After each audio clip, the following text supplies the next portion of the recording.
Suara saya sudah terdengar jelas.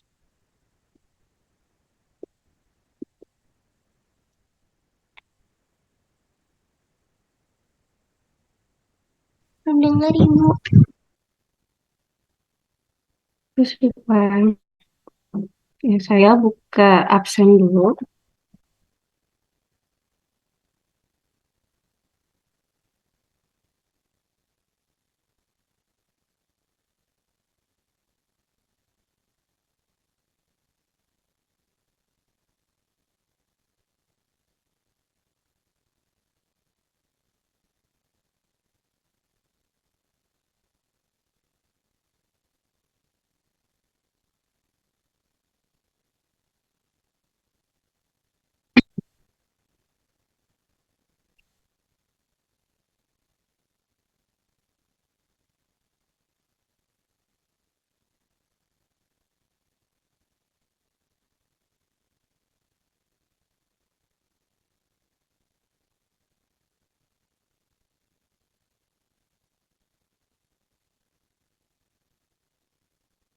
Ya, absen sudah saya buka. Silahkan kalian absen.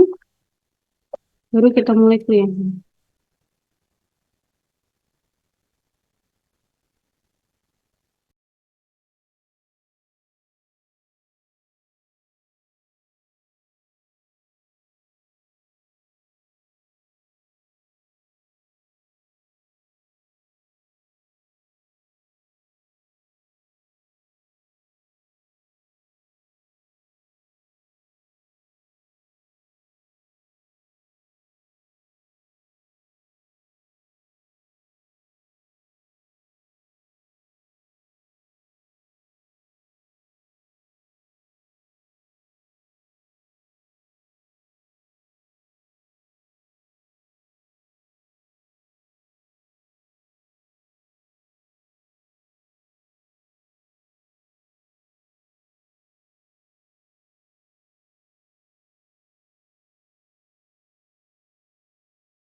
Oke, sudah absen semua. Ini masih ada dua orang yang di Zoom. Di Zoom itu masih ada kurang dua orang ya. Siapa yang belum hadir?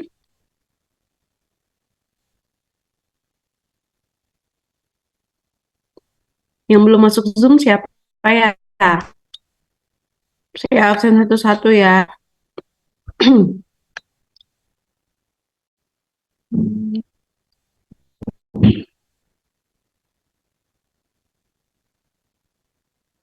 Nomor 14.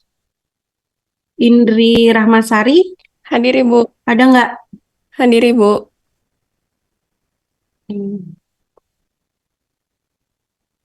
Zaki ada nggak? Hadir Ibu. Khairul Muzaki.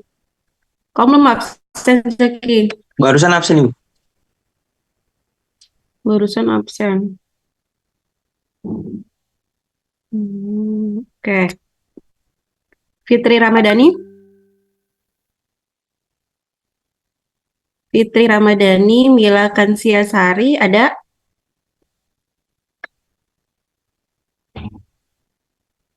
Bentar ya. Fitri nggak ada. Mila Kansianya mana? Kalau nggak ada suaranya, saya anggap nggak hadir ya. Hmm. Bintang ada bintang. Eh, izin Bu, masih anu Bu, kalau suaranya bisa Bu, kalau di apa? Kalau di videonya agak nge-lag di saya Bu. Oke. Mawar ada mawar.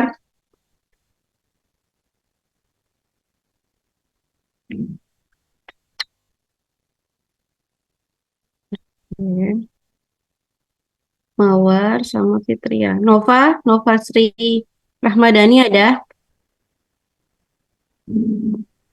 Oke. Berarti yang nggak hadir Mawar, nggak ada Mawar sama Izin Bu, Indi. Apa? saya baru masuk Zoom Bu, soalnya tadi paket saya nggak ada. Oke.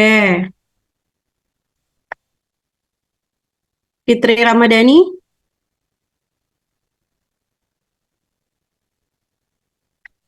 Mana? Oke. Kita mulai aja ya. Saya share script. Mic saya bermasalah, Bu, tapi saya hadir.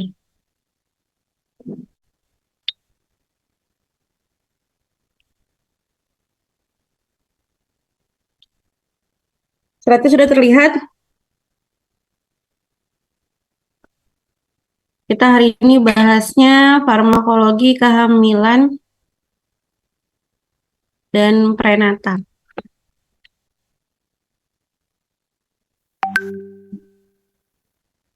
Oke. Kalian pernah belajar tentang obat-obat yang boleh atau tidak boleh untuk obat untuk ibu hamil nggak? Pernah belajar nggak? Oh, ini obatnya boleh, ini obatnya nggak boleh. Ada yang pernah tahu itu?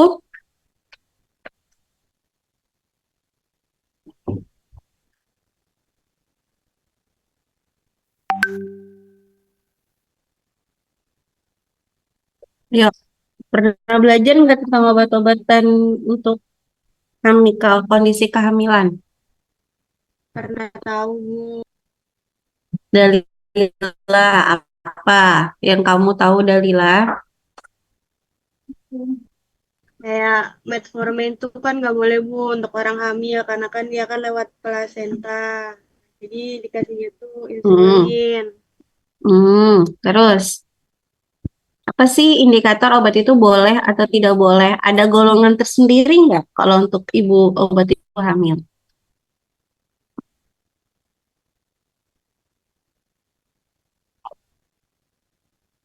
Kira-kira ada golongan tersendiri nggak?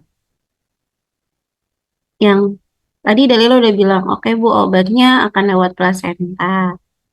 Oke, apakah hanya satu obat saja yang akan lewat plasenta? Apakah semua obat itu tidak akan masuk ke plasenta? Menurut gambaran kalian deh, menurut pikiran kalian, kira-kira obat itu hanya obat-obat tertentu saja kah yang bisa masuk plasenta atau mungkin semua obat nih bisa masuk di plasenta?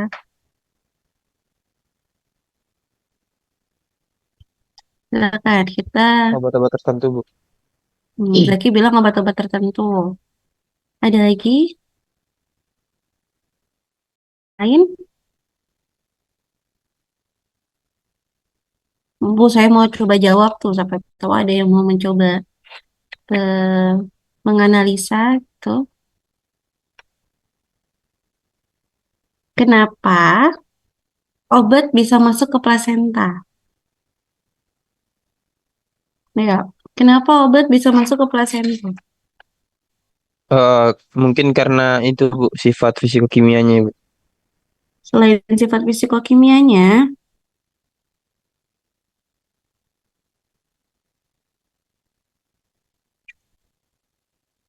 ya kita langsung masuk aja. Slide-nya lumayan banyak hari ini. Jadi saya tidak bisa menyanyikan kalian kalau hari ini kita cepat. Hari ini kita masuk ke farmakologi kehamilan.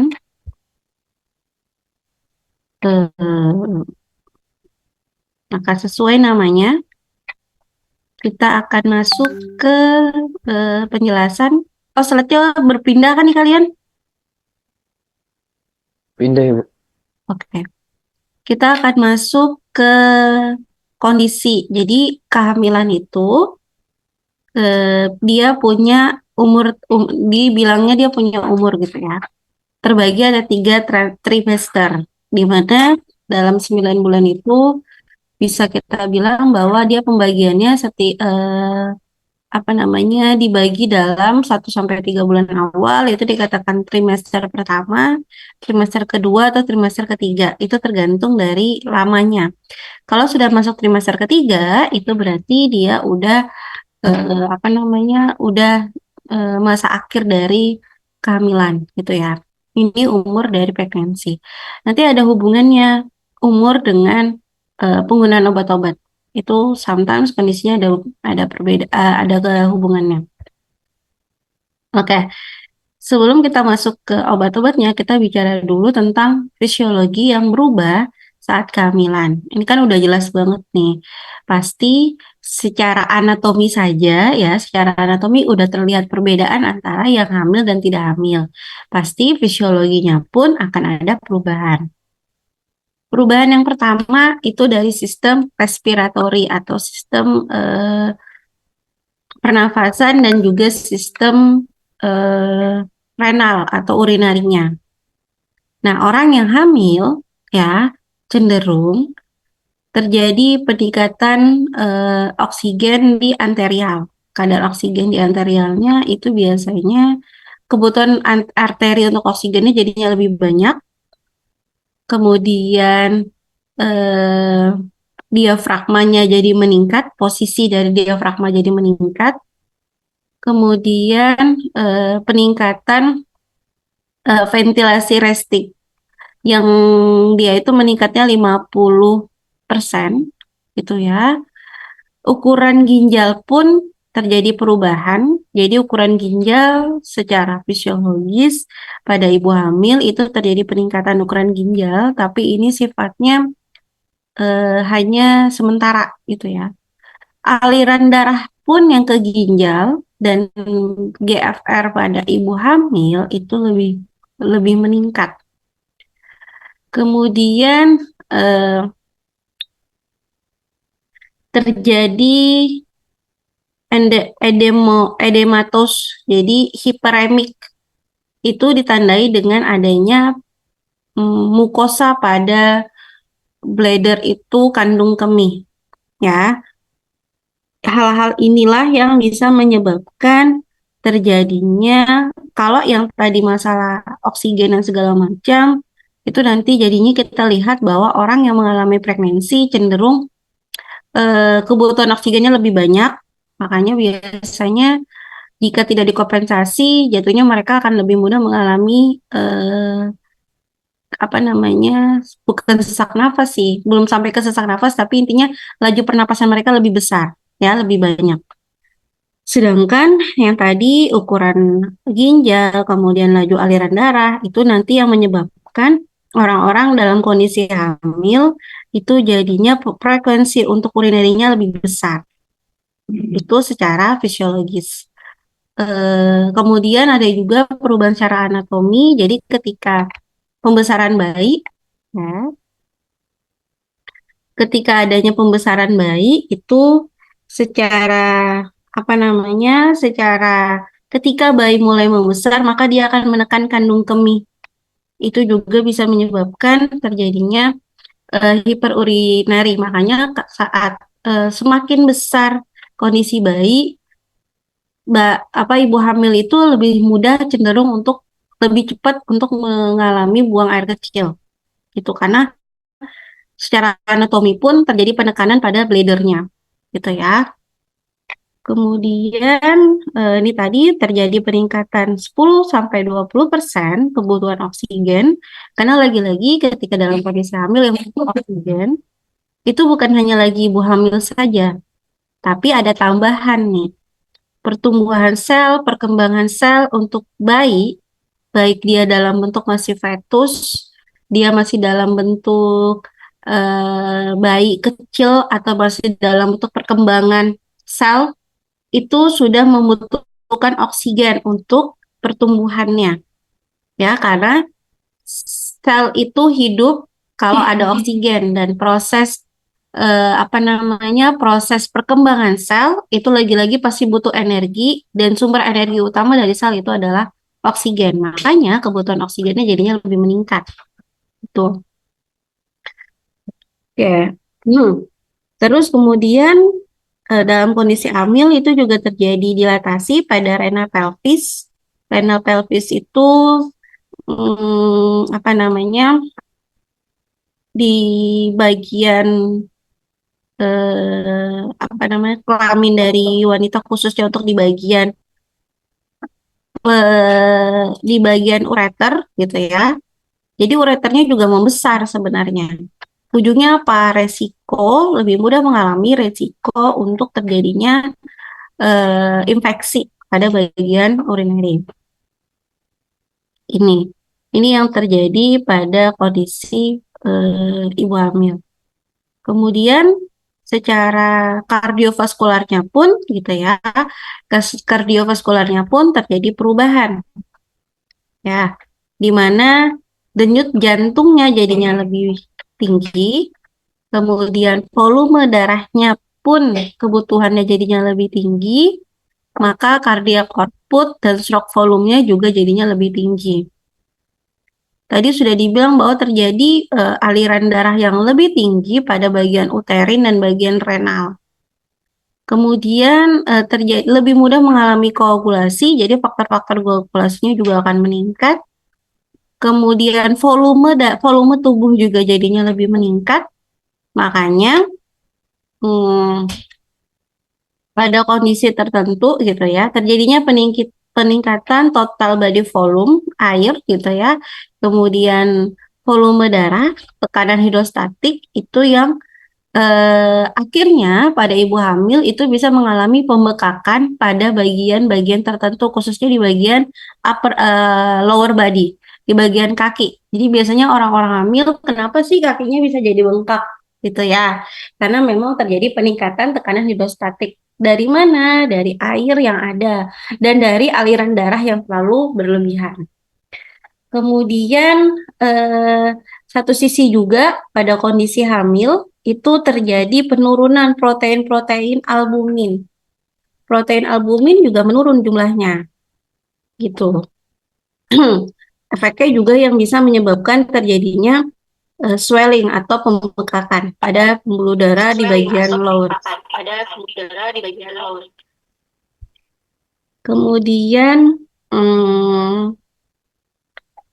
ini kalau secara fisiologis kardiovaskular maka kita lihat fungsi hematologinya.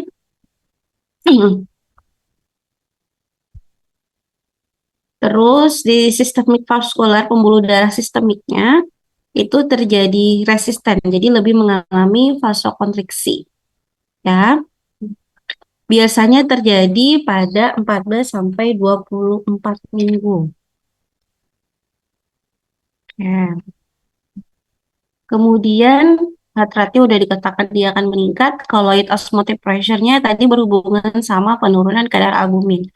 Semakin tua kehamilan, ya, penurunan kadar albuminnya semakin meningkat. Jadi kalau baru 8 minggu, hitungannya masih trimester pertama, itu masih 1% penurunannya. Tapi ketika 20 minggu itu terjadi penurunan 10%, dan ketika 32 minggu itu ya itu terjadi penurunan 13%. Makanya biasanya resiko orang mengalami pembekakan pada bagian kaki itu terjadinya pada trimester ketiga, itu terlihat karena memang fungsi albuminnya, kadar albuminnya itu menurun. Tapi lagi-lagi untuk kehamilan ini sifatnya sementara. Jadi ketika sudah selesai, maka akan terjadi kembali gitu, memperbaiki semuanya. Oke, itu di sisi kardiovaskular. Kemudian untuk gastrointestinalnya gimana gitu. Orang-orang dalam kondisi hamil itu pasti dia mudah mengalami mual muntah, apalagi masih trimester pertama, ya. Kenapa bisa seperti itu? Karena terjadi penurunan pada kemampuan sphinkternya kemampuan sphinkter lower esophageal sphinkternya. Makanya orang yang hamil itu lebih mudah mengalami yang namanya GERD. Dia lebih mudah mengalami mual muntah, gitu ya. Kemudian eh, apa namanya kemampuan waktu pengosongan lambung pun jadinya lebih lama. Possible delayed gastric emptying, gitu. Kemudian motilitas utusnya juga jadinya menurun. Makanya orang-orang yang hamil semakin tinggi trimesternya itu jangan sampai kemungkinan dia akan mengalami konstipasi. Itu biasanya resikonya paling besar karena memang waktu motilitas ususnya menurun. Jadi transit makanan di usus itu jadinya lebih lama. Makanya penyerapan airnya jadinya lebih banyak. Itu kenapa dia lebih mudah mengalami konstipasi kalau dalam kondisi kehamilan. Kemudian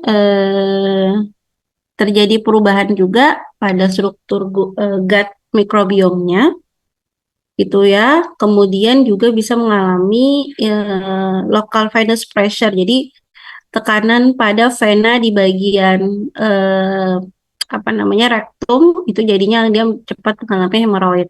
Tapi biasanya resiko hemoroidnya itu lebih diperbesar jika dia mengalami konstipasi. Itu dia kenapa dalam kondisi hamil itu lebih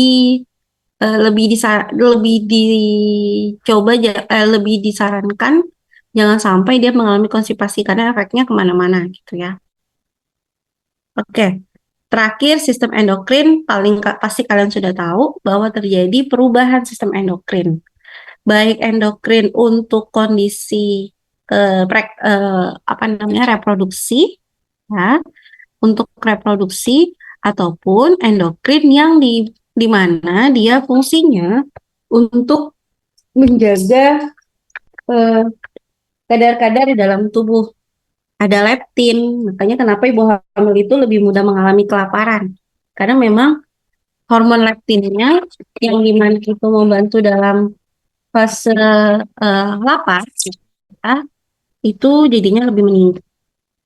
Kemudian hormon T4 dan 3 bebasnya itu tidak berubah, ya. TSH juga tidak mengalami penurunan, tapi tidak mempengaruhi kadar T4 dan T3 karena memang kadar hormon tiroid ini pun sebenarnya dia berhubungan nanti sama perkembangan bayi. Kemudian kadar paratiroid dia malah meningkat karena hal ini berhubungan dengan kebutuhan kalsium. Kalsium itu ketika dalam kondisi kehamilan tidak hanya dibutuhkan oleh ibu bayi, ibunya yang hamil, tapi kalsium itu sangat dibutuhkan oleh bayi dalam hal pertumbuhan tulang dan pertumbuhan tulang bayi, ya. Jadi yang sistem rangkanya bayi itu sudah berkembang ketika dia dalam kondisi fetus. Nah, hal ini yang membutuhkan hormon paratiroid untuk menciptakan kalsium. Jadi ketika ibu hamil itu kadar kalsiumnya kurang karena asupan yang dia minum kurang kalsium, maka jatuhnya adalah efeknya ke bayi. Atau bayinya dicukupkan kalsiumnya, bagaimana caranya? Kerja paratiroidnya akan terbentuk. Tapi jatuhnya apa? Ibunya yang jadinya kekurangan kalsium. Tulangnya jadinya mudah keropos. Gitu. Jadi makanya untuk ibu hamil kondisi kalsiumnya sangat dibutuhkan. Gitu ya, jangan sampai berkurang. Kemudian hormon prolaktin itu meningkat, kortisol juga meningkat, free serum kortisolnya juga akan meningkat dalam kondisi kehamilan. Ini yang akan terjadi. Oke. ini udah, maka kita akan lihat volume distribusi. Ingat farmakologi itu kita tidak hanya belajar obat, tapi kita juga belajar farmakokinetik sebenarnya. Jadi ini hanya mendisklaimer ke kalian. Kenapa jadinya apa namanya ada yang tadi disampaikan kok akhirnya nggak boleh, ada yang boleh gitu ya. Jadi volume distribusi pun dalam kondisi kehamilan itu terjadi peningkatan ya. Seperti yang kalian sudah tahu, orang yang hamil itu terjadi peningkatan volume karena pertama ada amnion. Aliran darah pun jadinya akan eh, meningkat ke aliran darah ke bayi gitu ya. Jadi ada penambahan lah bahasanya.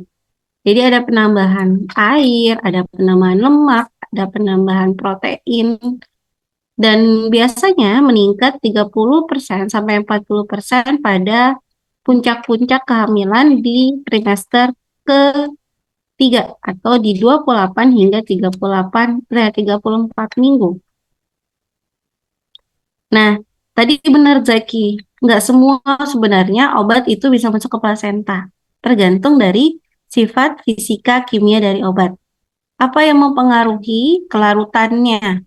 Dia lebih larut di lipid, lebih larut di air, kemudian ikatannya dia dengan protein, ya, gitu. Eh, jadi sebenarnya kemampuan obat itu untuk terdistribusi sampai di plasenta itu termasuk terkait dari sifat fisika kimianya, gitu ya. Jadi semakin besar kemampuan kelarutannya dalam air dan ya kelarutannya dalam air, kemudian lipofilicity-nya juga memungkinkan untuk dia masuk ke plasenta, maka memang kadar obat tersebut dalam plasenta akan lebih tinggi. Oke. Kenapa kita itu perlu mempertimbangkan obat-obat untuk eh, orang hamil gitu ya? Kenapa nggak sama aja kan Bu cuma masuk ke plasenta gitu ya? Nah, karena harusnya sih kalian udah dapat ini. Nih, semua obat yang masuk ada beberapa obat gitu ya. Intinya ketika obat itu masuk, dia bisa masuk ke dalam plasenta. Seperti yang sudah kita bahas sebelumnya. Ketika obat udah masuk dalam plasenta, ingat bayi ini, fetus ini masih dalam kondisi rentan. Metabolismenya masih tidak sempurna. Jika obat itu dia itu bisa merusak atau bisa me, apa namanya menyebabkan pertumbuhan bayinya jadi tidak maksimal, maka dia akan menyebabkan efek berbahaya pada fetus. Gitu ya. Kita tidak bicara lagi efek sampingnya. Kadang dari segi efek sampingnya mungkin minim. Jadi kalau misalnya kalian ingat apa namanya pepatahnya si obat gitu ya. Obat itu sebenarnya adalah racun. Jadi seaman apapun obat tersebut tidak mungkin tidak menutup kemungkinan dia itu jadinya adalah obat yang tidak aman untuk bayi atau untuk fetus. Gitu ya. Makanya ada grade-grade penentuan obat itu aman atau tidak aman. Ya, mungkin kalau kalian udah belajar farmakoterapi, udah tadi Dalila bilang, Ibu, metformin itu karena dia masuk ke plasenta. Bukan karena dia masuk ke plasenta saja, tapi dia berarti bisa menyebabkan efek berbahaya pada bayi. Metformin kalian tahu dia bisa menyebabkan penurunan kadar glukosa, ya kan? Nah, ketika dia masuk ke plasenta berarti dia akan mudah masuk ke dalam tubuhnya si bayi. Efeknya apa? Bayi akan mengalami hipoglikemi. Kalau bayi hipoglikemi, glukosa darahnya nggak ada gitu ya, malah ujung-ujungnya bisa menyebabkan kematian gitu. Makanya obat-obat itu dilihat gitu.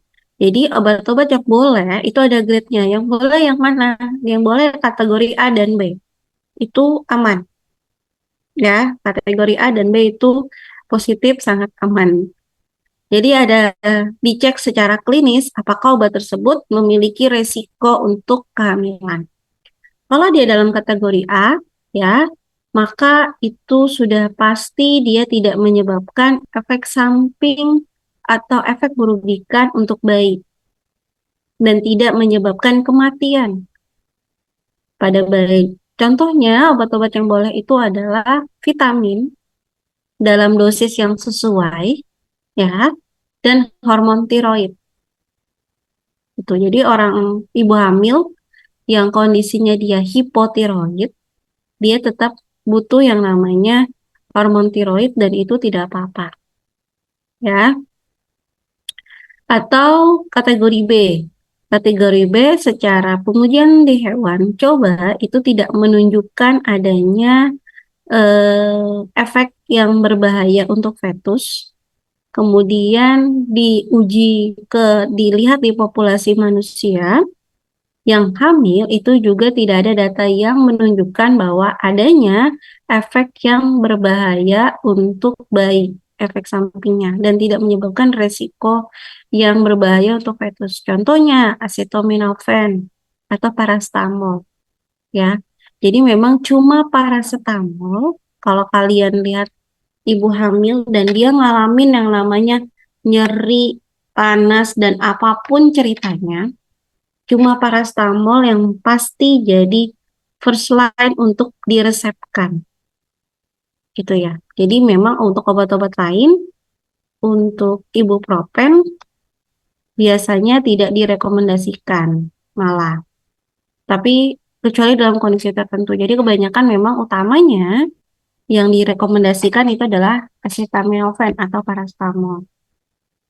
Kemudian, dari mana jeleknya?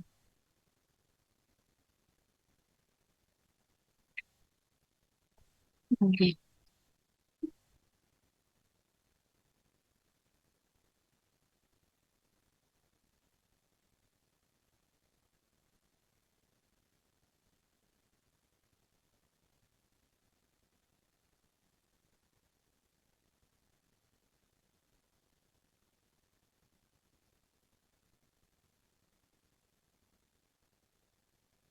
Hmm.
dan sweating. Kita tadi baru sampel di situ. Nah, hmm, oke. Kedengeran? Udah jelas suara saya? Terima kasih, Bu. Oke, makasih. Nah, ini. Jadi ada grade-nya A, B, dan C. Kalau C itu biasanya di hewan coba itu udah ada bukti bahwa bisa menyebabkan teratogen, walaupun memang di manusia itu belum ada, tapi akhirnya dikontrol. D dan X itu biasanya tidak dipakai. Yang kalau C itu biasanya akan digunakan jika memang eh, keuntungannya lebih besar daripada resikonya, gitu. Jadi hanya bisa diberikan jika memang potensial berguna untuk eh, apa namanya untuk ibu hamil tersebut, gitu ya. Nah itu maka biasanya tetap diberikan. Tapi yang utama itu adalah obat yang golongan A dan B.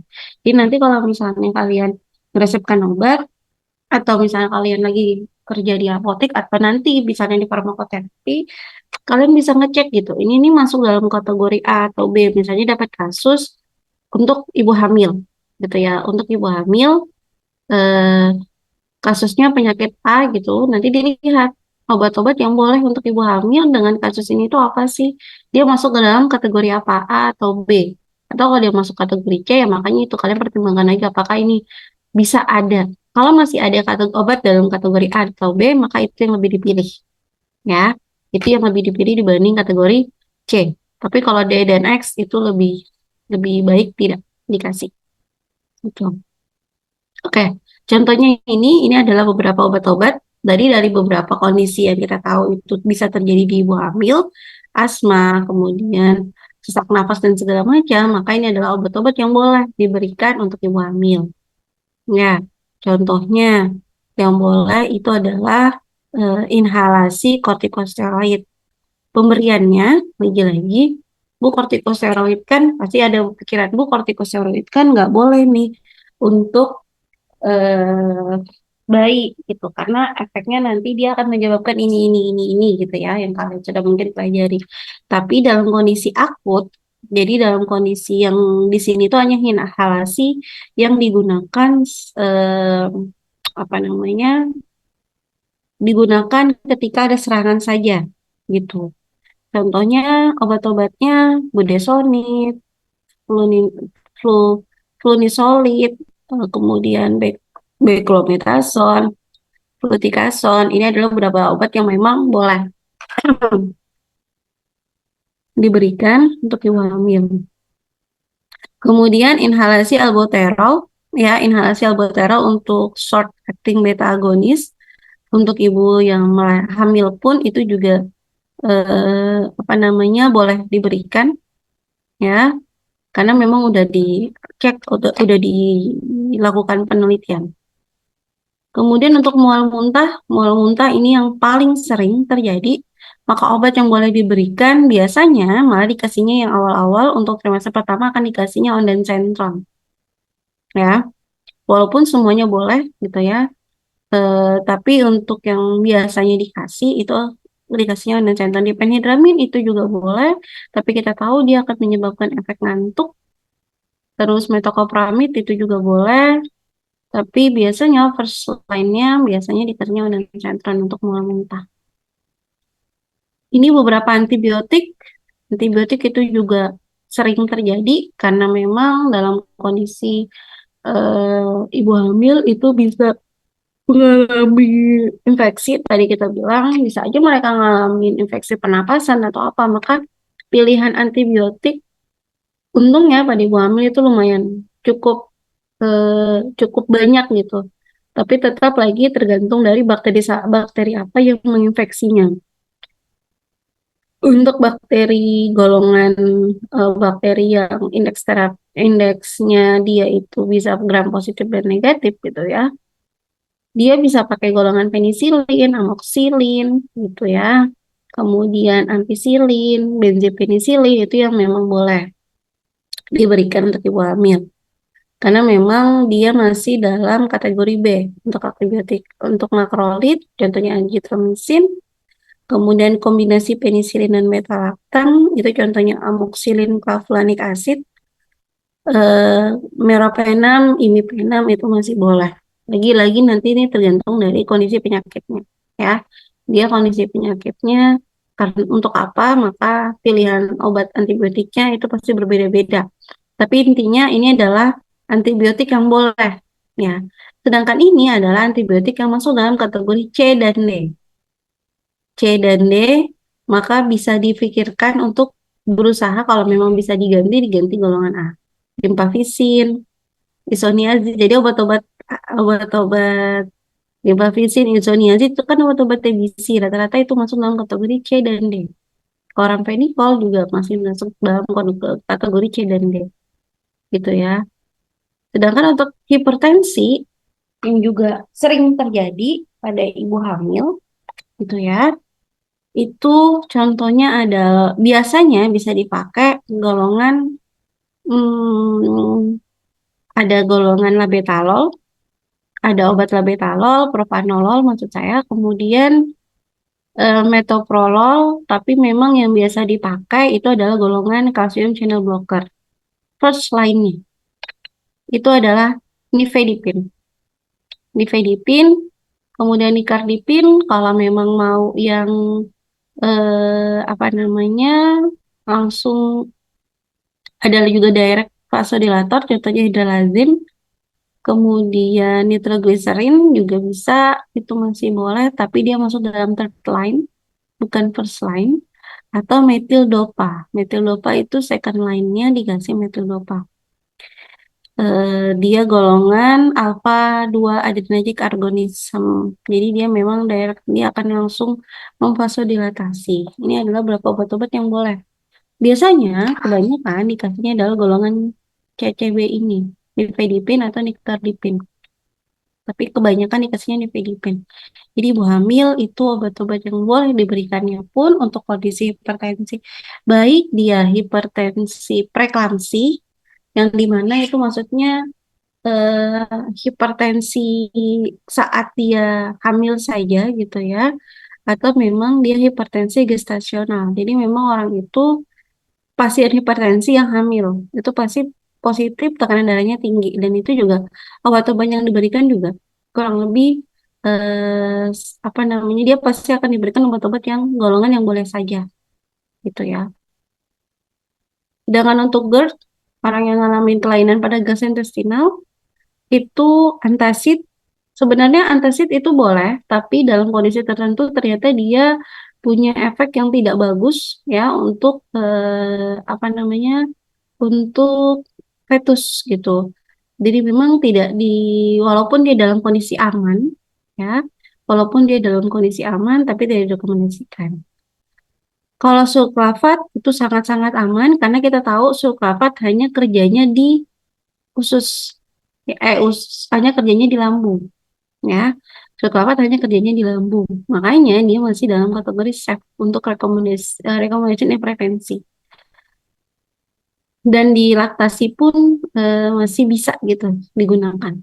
Terus yang boleh aman lagi sebenarnya golongan H2 reseptor agonis, ranitidin gitu ya, simetidin, famotidin, tapi memang untuk ranitidin, untuk ranitidin, nizatidin itu dulu tuh pernah ada yang di mana dia tuh terkontaminasi sama NMDA. Nah, NMDA-nya ini yang nggak boleh. Tapi kalau dia adalah ranitidin yang golongan H2 reseptor agonis yang simetidin dan segala macam, tapi dia tidak apa namanya kontaminasi sama NMDA itu maka boleh digunakan untuk pasien. Jadi memang pastikan bahwa obat tersebut tidak terkontaminasi dengan bahan lain. Makanya yang biasa dipakai itu seperti simetidin atau famotidin. Ya, masih tapi dalam golongan H2 blocker. Sedangkan golongan PPI, lansoprazol, pantoprazol dan segala macam itu tidak lebih baik tidak direkomendasikan. Oke. Itu tadi untuk hamil karena kita tahu obat-obat itu tadi bisa masuk ke dalam plasenta. Selain itu, obat-obat pun bisa masuk ke dalam ASI. Makanya hampir mirip obat-obat yang mau diberikan untuk kondisi kehamilan itu juga akan biasanya ketarik untuk obat-obat juga untuk dalam setelah dia lahir atau untuk obat-obat ibu menyusui. Kenapa? Karena lagi-lagi kalau misalnya dia punya efek yang tidak baik dalam perkembangan fetus, maka bisa jadi dia juga bisa berbahaya gitu ya. Bisa jadi dia berbahaya ketika masuk ke dalam tubuh dan juga sifatnya akan bersifat racun untuk tubuh. Makanya di sini secara farmakologi memang obat-obat itu juga bisa masuk ke dalam ASI. Walaupun memang kemampuan obat itu untuk masuk ke dalam ASI itu berbeda-beda. Seperti lagi yang tadi yang plasenta itu masuknya pun dia ada diatur. Berat molekulnya bagaimana? Memungkinkan nggak berat molekulnya itu untuk masuk di ASI? Kemudian bagaimana ikatannya dengan protein plasma? Karena kalau dia bisa berikatan dengan protein plasma, maka obat itu juga susah intinya untuk bisa menembus lapisan sel-sel yang ada di apa namanya di payudara, gitu ya. Kemudian kelarutan di lipidnya bagaimana, derajat ionisasinya bagaimana. Untuk obat-obat yang diketahui bahwa berat molekulnya itu kurang dari 200 atau 300 Dalton, itu adalah obat-obat yang memungkinkan obat itu untuk masuk ke dalam ASI, gitu ya. Maka dia eh, apa namanya akan muncul di ASI dan nantinya pun dia akan menyebabkan dia bisa menyebabkan efek yang berbahaya untuk ibu hamil untuk bayinya gitu. Ya, ini adalah kategori untuk obat tadi kategori untuk ibu hamil, ini kategori untuk eh, obat-obat yang boleh obat-obat yang dibolehkan untuk diberikan saat kehamilan. Sama hampir mirip kategorinya seperti tadi yang frekuensi gitu ya. Tadi ada A, B, C, D, X gitu ya. Nah, kalau yang ini itu juga sama. Jadi yang boleh hanya L1, L2 itu yang masih dalam kategori aman. L3 ke 4, L3 itu jika ada alternatif maka tidak. Kalau misalnya efek yang berbahaya, efek yang dibutuhkannya efikasinya lebih lebih dibutuhkan gitu ya daripada dan bisa diatasi lah efek yang merugikannya maka bisa dipilih yang L3. Tapi L4 dan L5 itu direkomendasikan tidak boleh diberikan pada ibu hamil. Pada ibu yang menyusui. L1 itu bisa diberikan ya, obat dapat diberikan dalam jumlah yang besar pada ibu yang menyusui karena pertama dilihat tidak ada efek yang tidak menyebabkan efek yang berbahaya pada infan. Kemudian sedangkan yang L2 itu obatnya masih terbatas, bukti yang menyatakan bahwa kemungkinan dia memiliki efek yang merugikan pada infan atau bisa tapi dan dia tidak menunjukkan resiko yang berbahaya gitu ya. Sedangkan L3 pada pengujian yang terkontrol dia punya resiko ya dia punya resiko untuk eh, ke resiko untuk bayi gitu ya. Makanya untuk yang L3 moderate safe ini biasanya tetap lagi yang tadi saya bilang maka jika keuntungannya lebih besar maka itu yang lebih diutamakan gitu. Ini tadi obat-obatnya nanti kalian bisa lihat hampir kebanyakan sih sebenarnya memang tidak seperti tadi obat-obat pada kehamilan yang kayaknya terbatas banget, tapi kalau ini masih bisa beberapa obat-obat anti nyeri itu biasanya masih diberikan, tapi bagaimana caranya itu adalah mengatur jarak makan dengan jarak pemberian ASI. Biasanya seperti itu. Biar tidak apa namanya, biar tidak meningkatkan resiko untuk obat itu masuk juga ke dalam masuk ke obat itu masuk ke dalam bayi biasanya. Nah, sedangkan yang ini adalah obat-obat yang biasa dipakai untuk setelah perinatal atau masa ketika mau dilahirkan. Dalam kondisi tertentu biasanya untuk preeklamsi biasanya ya, untuk preeklamsi ada efek eh, diperlukan preeklamsi itu efek berbahayanya kalau memang sudah mendekati fase melahirkan. Jadi biasanya perlu nih obat-obat tertentu, obat-obat yang digunakan untuk menghentikan kontraksi pada rahim sehingga dapat menunda kelahiran. Biasanya yang dipakai untuk orang-orang yang kok kontraksi palsunya lebih sering, padahal dia belum melahirkan tapi udah terjadi kontraksi atau ini nih belum waktunya loh dia lahir, ya. Itu belum waktunya dia lahir, tapi dia itu kok sudah seperti ada tanda-tanda kontraksi. Itu biasanya dilihat dari bulan dan segala macam.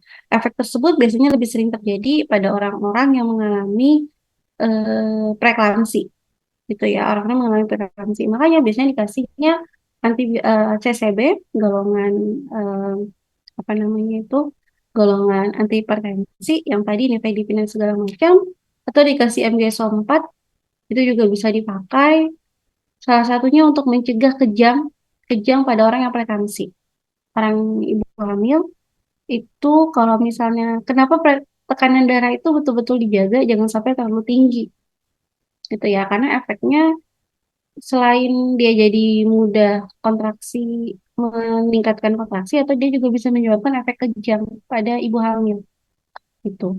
Atau bisa juga dikasih golongan nitrit, kasih golongan beta 2 agonis gitu ya, kemudian COX-1 atau golongan-golongan yang prostaglandin itu juga bisa dipakai.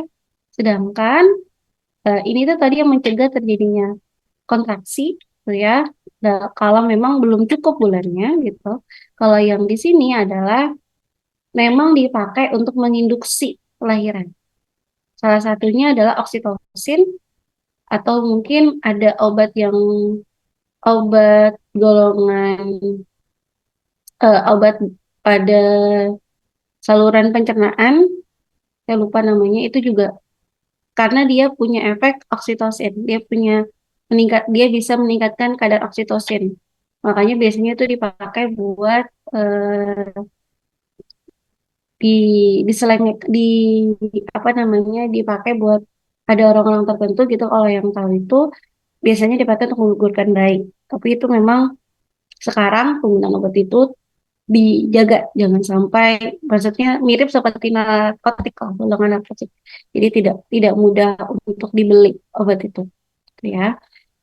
Atau bisa pakai oksitosin langsung, ini memang hormon tersebut yang dikasih, atau bisa jadi dengan diberikannya prostaglandin. Itu juga sama-sama untuk menginduksi kelahiran. Jadi dia akan menyebabkan meningkatkan kontraksi otot. Jadi dia memang sengaja menyebabkan kontraksi otot pada rahim jadinya meningkat.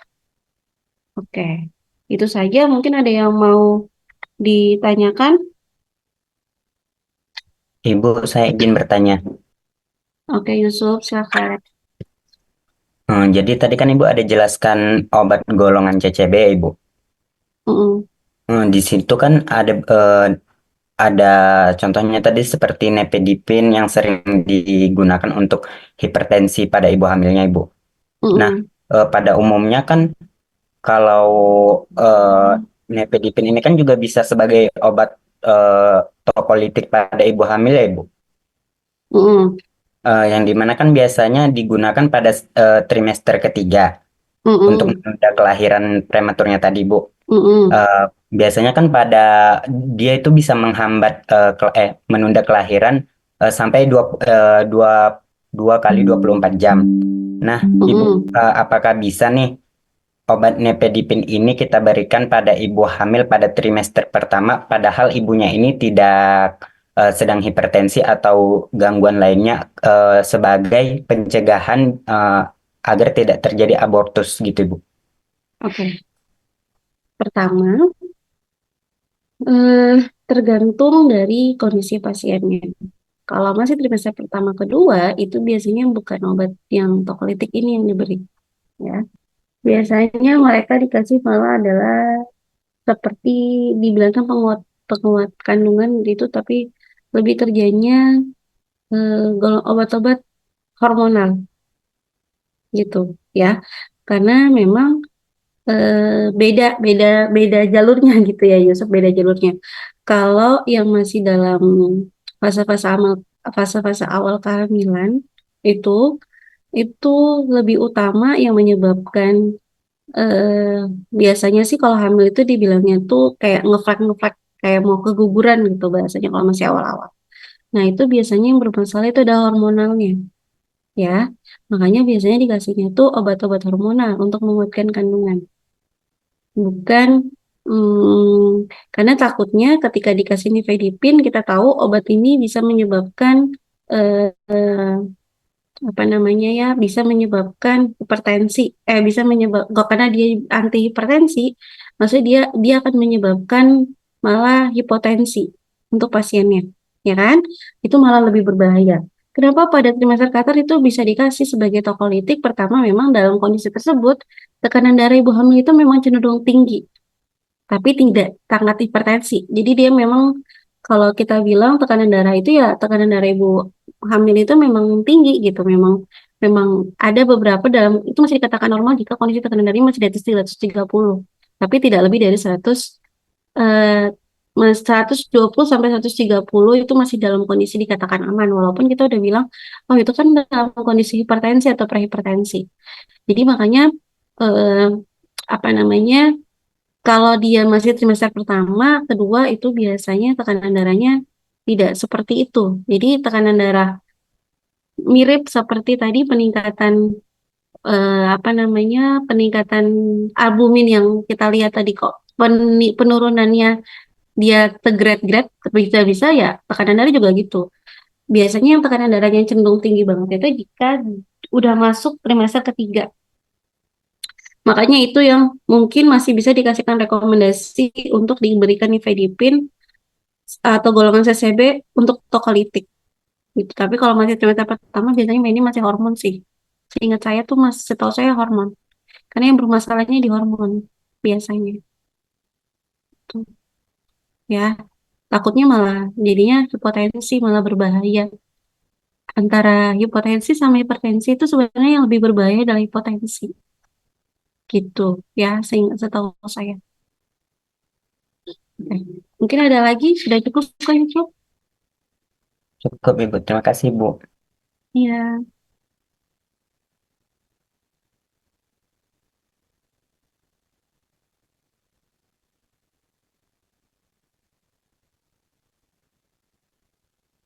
Biasanya yang dikasih itu progesteron.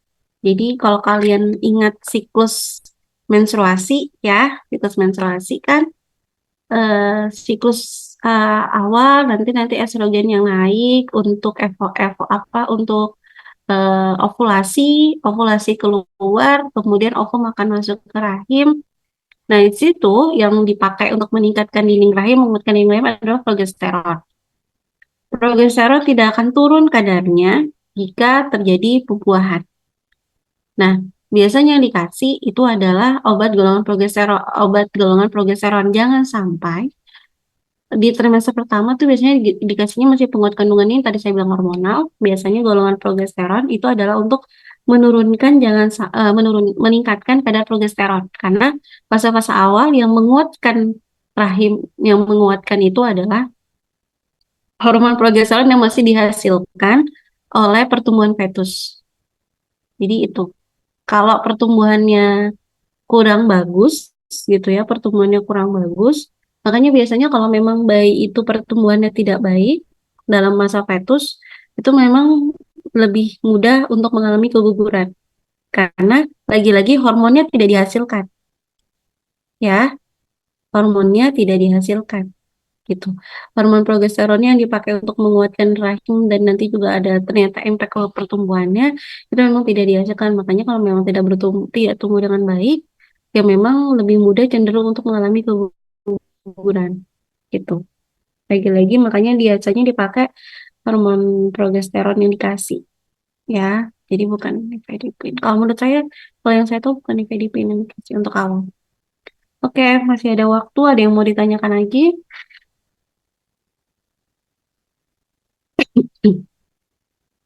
Permisi, Bu. Sudah cukup? Iya, silakan. Ibu izin mengonfirmasi saya Fitri Ramadhani, Bu. Mm-mm. Tadi saat Ibu absen itu saya masih di room utama, Bu. Saya tinggal ke toilet. Oh gitu. Oke, Iya, Bu. sudah absen belum? Sudah, Bu. Oke, ada lagi yang mau bertanya?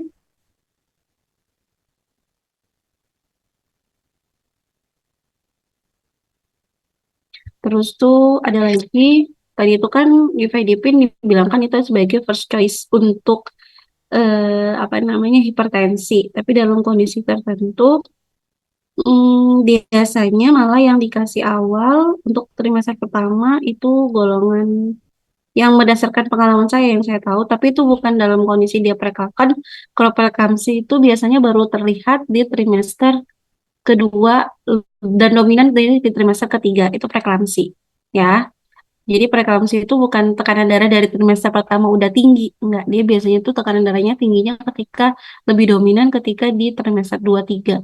Tapi kalau dari orang itu adalah hipertensi gestasional, jadi maksudnya adalah orang orang yang hipertensi tapi dia hamil, itu biasanya malah dikasihnya utamanya metildopa, bukan difedipin gitu utama di walaupun nifedipin boleh tapi yang saya pengalaman yang saya tahu itu malah dikasihnya metildopa tapi tidak tidak jadi penggunaan metildopa karena memang dia vasodilator gitu dan efeknya lebih cepat karena dia mainnya di sistem saraf ya dia mainnya di saraf dia itu eh, apa namanya dia itu biasanya diberinya itu saat memang tekanan darah tinggi saja tidak yang seperti obat hipertensi yang diminum setiap hari. Tapi kalau udah trimester ke atas, biasanya dikasihnya nanti memang diganti jadi nifedipin dan memang itu harus diminum setiap hari. Itu ya. Oke. Kalau nggak ada lagi yang mau bertanya,